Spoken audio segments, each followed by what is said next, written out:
Announcer. A teenager claims a neighbor's dog viciously attacked him while he was walking home from schools. But when security footage is finally played in court, Judge Judy discovers the full story may be far more complicated than it first appeared. Bird. Order! All rise! Judge Judy. Thank you. You may be seated. Calling the case of Carter versus Reynolds. Announcer. 15-year-old Ethan Carter and his father are suing neighbor Melissa Reynolds for medical expenses, emotional distress, and pain and suffering after Ethan says he was attacked by Reynolds' dog Bailey. Judge Judy. Mr. Carter, your son is the plaintiff in this case? Mr. Carter. Yes, Your Honor. Judge Judy. And you're suing because you say the defendant's dog attacked your son while he was walking home from school? Mr. Carter, that's exactly right. Judge Judy. How much are you suing for? Mr. Carter. $4,200. Judge Judy. All right. Ethan, step forward. Ethan. Yes, Mom. Judge Judy. How old are you? Ethan. 15. Judge Judy. Tell me exactly what happened that day. Ethan. I was walking home from school around 3 o'clock. I had my backpack on and my headphones around my neck. I was going down the sidewalk near Ms. Reynolds' house when I saw her dog outside. Judge Judy. Was the dog on a leash? Ethan. No. Mess. Reynolds. That's not true, Judge Judy. Excuse me. You don't interrupt somebody else's testimony in my courtroom. You'll have your chance. Mess. Sorry. Your Honor, Judge Judy. Continue. Ethan. The dog started barking when I got near the driveway. Judge Judy. Had you seen this dog before? Ethan. Yeah, a bunch of times. Judge Judy. Did you know the dog's name before this happened? Ethan. Bailey. Judge Judy. Had Bailey ever acted aggressively toward you before? Ethan. She barked a lot whenever people walked by. Judge Judy. Barking and biting are not the same thing. Ethan. No, but people in the neighborhood talked about how hyper she was. Judge Judy. Did you personally ever see Bailey bite anybody before? Ethan. No, Judge Judy. All right. Go ahead. Ethan. I kept walking, and then the dog suddenly ran toward me. Judge Judy. From how far away? Ethan. Maybe 10 or 15 feet. Judge Judy. And what did you do? Ethan. I got scared. I backed up. Judge Judy. Did you run? Ethan. A little. Judge Judy. Then what happened? Ethan. The dog jumped at me and bit my arm. Judge Judy. Which arm? Ethan. My left arm. Judge Judy. Show me. Ethan rolls up his sleeve. Judge Judy. I see the scar. Were there stitches? Ethan. Yes. Judge Judy. Mr. Carter. Did you take photographs of the injury? Mr. Carter. We did. Judge Judy. Let me see them. Bird. Here you are, Judge. Judge Judy flips through the photographs slowly. Judge Judy. The courtroom stays quiet. Judge Judy. These were taken the same day? Mr. Carter. Yes, Mom. At the emergency room. Judge Judy. I can clearly see puncture marks here. There's bruising around the forearm and tearing around the sleeve area. Ethan looks down quietly. Judge Judy. This one appears swollen. Mr. Carter. It was. Judge Judy. And this photograph here, that's after the stitches? Mr. Carter. Yes, Judge Judy. 8 stitches? Mr. Carter. Correct. Judge Judy. Ethan. How much pain were you in at the time? Ethan. A lot, Judge Judy. That's not an answer. On a scale of 1 to 10, Ethan. Probably an 8. Judge Judy. Were you crying? Ethan. Yeah, Judge Judy. Did you think the injury was serious when it happened? Ethan. I thought the dog ripped my arm open. Judge Judy. Mr. Carter, how soon after the incident did you go to the hospital? Mr. Carter, within maybe 20 minutes. Judge Judy, emergency room? Mr. Carter. Yes. Judge Judy. How long were you there? Mr. Carter. Around 4 hours. Judge Judy. And what did the doctor say? Mr. Carter. He said the bite wasn't life-threatening, but it was deep enough that it needed stitches and antibiotics because dog bites can get infected very quickly. Judge Judy. Did they describe it as severe? Mr. Carter. They said it was borderline serious because of how close it was to the wrist area. Judge Judy. Any nerve damage? Mr. Carter. Thankfully, no. Judge Judy. Any follow-up treatment? Mr. Carter, 2 follow-up visits. Judge Judy, any long-term concerns? Mr. Carter, scarring. And honestly, he gets nervous around dogs now. Judge Judy, Ethan, yeah, I don't really go near them anymore. Judge Judy, fair enough. Mr. Carter, he came home shaking. Judge Judy, I understand, Mr. Carter. There was blood all over the sleeve. Judge Judy, I can see that from the photographs. Judge Judy sets the pictures down. Judge Judy, Ms. Reynolds, your turn. Miss Reynolds. Thank you, Your Honor. First, I want to say I'm sorry Ethan got hurt, Mr. Carter. Then why are we even here? Judge Judy, sir, let her speak. Miss Reynolds, Bailey is not a vicious dog. Judge Judy, Bailey is what kind of dog? Ms. Reynolds, a Labradoodle. Judge Judy, how long have you had Bailey? Ms. Reynolds, since she was a puppy. About 4 years. Judge Judy, has Bailey ever bitten anyone before, Ms. Reynolds? Never. Judge Judy, ever shown aggression? Ms. Reynolds, no. Ma'am. Judge Judy, no growling, snapping, lunging? Ms. Reynolds, she barks sometimes when people walk by, but she's always been friendly. Judge Judy, do neighborhood children interact with the dog? Ms. Reynolds, all the time. Kids pet her. My nieces play with her. She's usually very social. Judge Judy, any obedience training? Yes. We took her to beginner and intermediate obedience classes. Judge Judy, does she normally stay close to you outside? Miss Reynolds, yes. Judge Judy, normally is a dangerous word in dog cases. Miss Reynolds, I understand. Judge Judy, continue. Miss Reynolds, I was gardening in my front yard that afternoon while Bailey was beside me. Ethan came down the sidewalk, and at first everything looked normal. Judge Judy, then what? Mrs. Reynolds, he started making barking noises at Bailey. Ethan, that's not true. Judge Judy, Ethan, stop interrupting. Miss Reynolds. Then he started swinging his backpack around. Judge Judy, how close was he to the lawn? Ms. Reynolds, close enough that Bailey noticed him immediately. Judge Judy, was Bailey restrained in any way? Ms. Reynolds, no. Judge Judy, why not? Mrs. Reynolds, because she usually stays right beside me. Judge Judy, usually. There's that word again. Miss Reynolds, I got too comfortable. Judge Judy, even friendly dogs can become reactive. Miss Reynolds, I know that now. Judge Judy, go ahead. Ms. Reynolds, Ethan barked at her again and swung the backpack toward her face. Bailey ran toward him after that. Judge Judy, did Bailey bite him? Ms. Reynolds, Bailey grabbed onto the hoodie sleeve. Judge Judy, the medical records say puncture wounds. Mrs. Reynolds, because he yanked his arm away while Bailey had hold of the sleeve. Judge Judy, Mr. Carter, my son didn't deserve to get attacked. Judge Judy, nobody said he did. Mr. Carter, he came home terrified. Judge Judy, I heard you. Miss Reynolds, Your Honor, Bailey reacted to the barking noises and the swinging backpack. She didn't just randomly attack somebody walking by. Judge Judy, dogs respond to movement, sound, and perceived threat. That's true. Mr. Carter, he's 15 years old. Judge Judy, 15-year-olds are capable of bad judgment. Mr. Carter folds his arms. Judge Judy, Ms. Reynolds, after the incident, what did you do? Mrs. Reynolds, I grabbed Bailey immediately and asked Ethan if he was all right. Judge Judy, did he answer you? Ms. Reynolds, no. He just looked shocked and walked away. Judge Judy, did you see blood? Ms. Reynolds, a little on the sleeve. Judge Judy, did you offer help? Mrs. Reynolds, yes, but he kept walking. Judge Judy, Mr. Carter, when Ethan got home, what did you think happened? Mr. Carter, I thought a dangerous dog attacked my son. Judge Judy, based on the photographs and the hospital visit, I can understand why. Mr. Carter nods. Judge Judy, Ms. Reynolds, I'm going to tell you something honestly.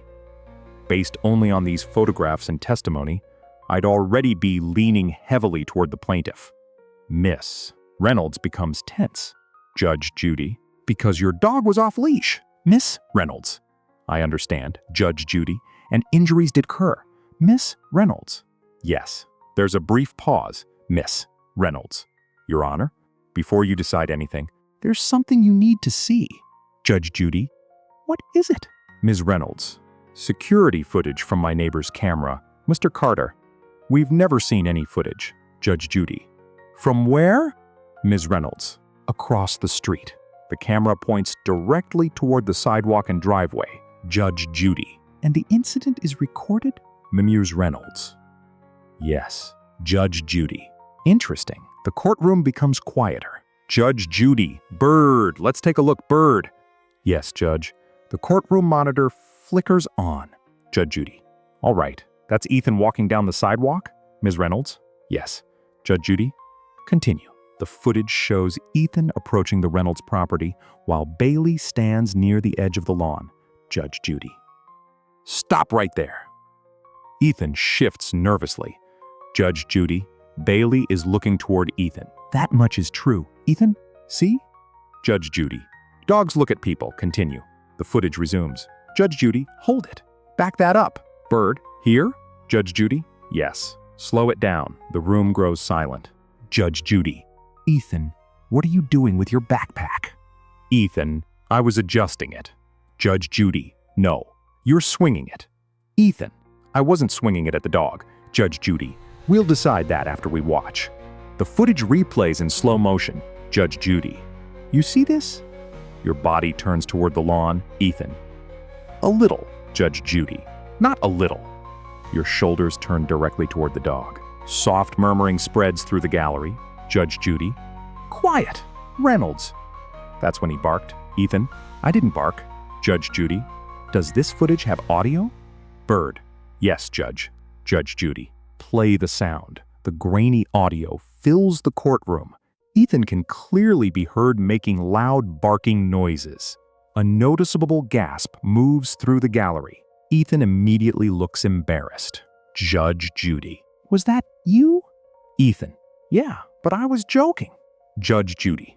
Joking with a dog you now claim terrified you. Ethan. I didn't think it would actually come at me. Judge Judy. That's because teenagers frequently believe they are smarter than animals. Ethan stays quiet. Judge Judy. Continue. The footage resumes. Judge Judy. Stop! Ethan is now closer to the edge of the lawn. Judge Judy. Mr. Carter, your son is not simply walking by anymore. Mr. Carter. He's still on the sidewalk. Judge Judy. Barely. Judge Judy points at the screen. Judge Judy. Ethan, why did you step closer? Ethan. I don't know. Judge Judy. You don't know, or you don't want to say? Ethan. I guess I was trying to mess with the dog. The courtroom becomes very quiet. Judge Judy. Ah. Mr. Carter slowly looks toward his son. Judge Judy. Continue the video. The footage resumes.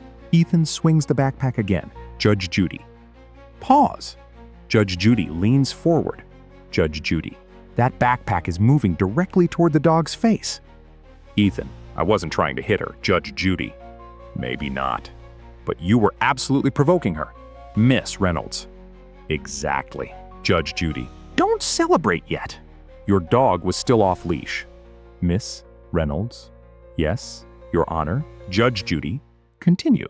Bailey suddenly runs toward Ethan. Ethan jerks backward and swings the backpack harder.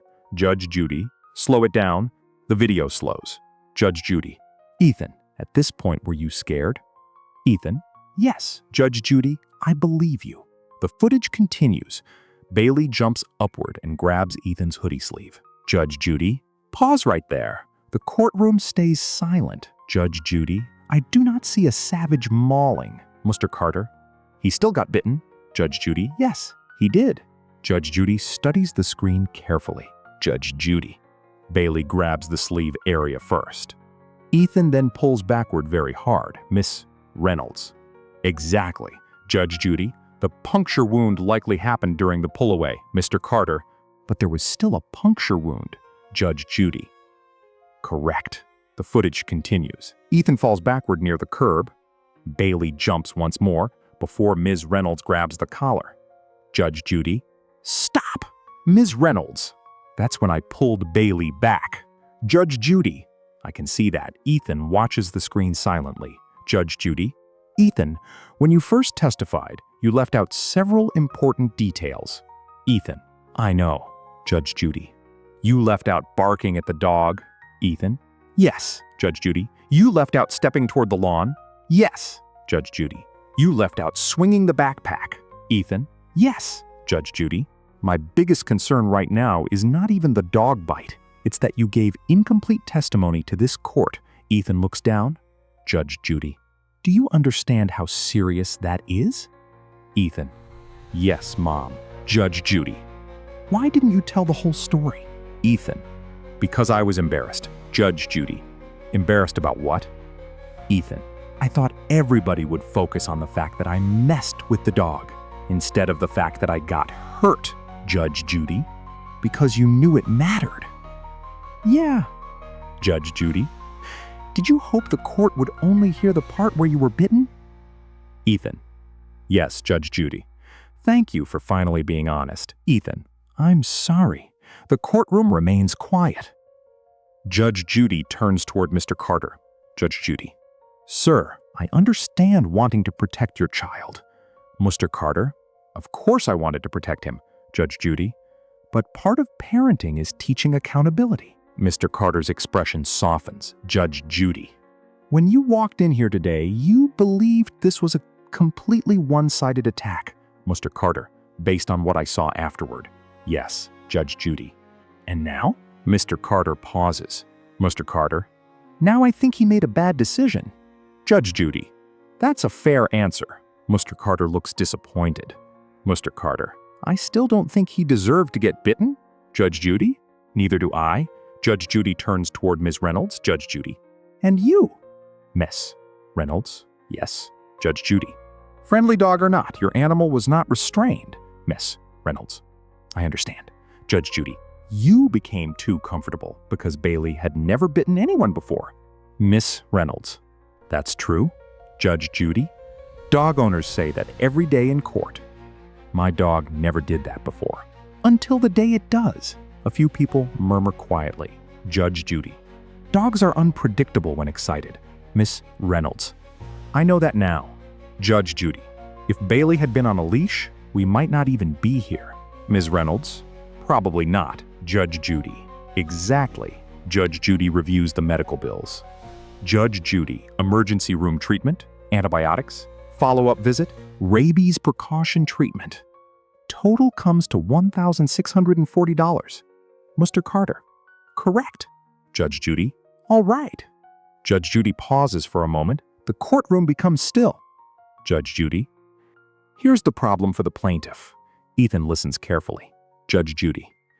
This was not an entirely innocent victim walking quietly down the sidewalk, minding his own business. Mr. Carter sighs softly. Judge Judy. The security footage clearly shows Ethan provoking the dog. Ethan nods slightly. Judge Judy. Barking at it, moving toward it, swinging a backpack at it. Judge Judy points toward the screen. Judge Judy. Those actions directly contributed to what happened. Ethan. I understand. Judge Judy. That means I am not awarding emotional distress damages. Mr. Carter. Why not? Judge Judy. Because emotional distress generally applies when somebody is the innocent victim of reckless or outrageous conduct. Your son helped create this situation? Mr. Carter slowly nods. Judge Judy. However, Judge Judy looks toward Ms. Reynolds. Judge Judy. Your dog was still off leash. Miss Reynolds. Yes. Judge Judy. Owners are legally responsible for controlling their animals. Miss Reynolds. I understand. Judge Judy. Bailey made physical contact and caused a genuine injury. Judge Judy lifts the photographs again. Judge Judy. These injuries were real. The puncture wounds were real. The hospital treatment was real. Ethan stays quiet. Judge Judy. So while Ethan's actions contributed significantly to the incident, your failure to restrain Bailey still creates legal responsibility. Ms. Reynolds nods. Judge Judy pauses again before speaking. Judge Judy. Judgment for the plaintiff in the amount of $800. Mr. Carter, $800? Judge Judy. Yes. Mr. Carter, that's less than half the medical bills. Judge Judy. Because your son bears substantial responsibility for causing this encounter. Ethan lowers his head. Judge Judy. Ethan, let me tell you something important. Ethan. Yes, Mom? Judge Judy. A mistake is one thing. Everybody makes mistakes at 15. Ethan listens carefully. Judge Judy. But honesty matters more than winning a case. Ethan nods. Judge Judy. The moment you sat here and left out critical details, you damaged your credibility. Ethan. I know. Judge Judy. Don't do that again. Ethan. I won't. Judge Judy turns to Mr. Carter. Judge Judy. Teach your son that honesty matters more than trying to look completely innocent after the fact. Mr. Carter quietly nods. Mr. Carter. I understand. Judge Judy. And Ms. Reynolds. Ms. Reynolds. Yes, Your Honor. Judge Judy. Keep the dog restrained from now on. Ms. Reynolds. I will. Judge Judy. People should not provoke animals and then act shocked when the animal reacts. Judge Judy points toward Ethan briefly. Judge Judy. Animals respond to noise, movement, fear, and threat. Ethan nods again. Judge Judy. At the same time, owners should never assume their dog would never do that. Because every dog can react under the wrong circumstances. The courtroom remains silent. Judge Judy. Common sense on both sides would have prevented this entire case. Miss Reynolds. Yes, Mom. Judge Judy. Ethan. Yes? Judge Judy. The next time you see a dog, keep walking. Ethan, I will. Judge Judy. Good. Judge Judy taps the desk lightly. Judge Judy. We're done. Bird. Parties are excused. Announcer. After security footage revealed critical details left out of the teenager's testimony, Judge Judy ruled that both sides shared responsibility for the incident. Ethan's actions contributed to the confrontation, but Bailey's owner was still held accountable for failing to keep the dog restrained.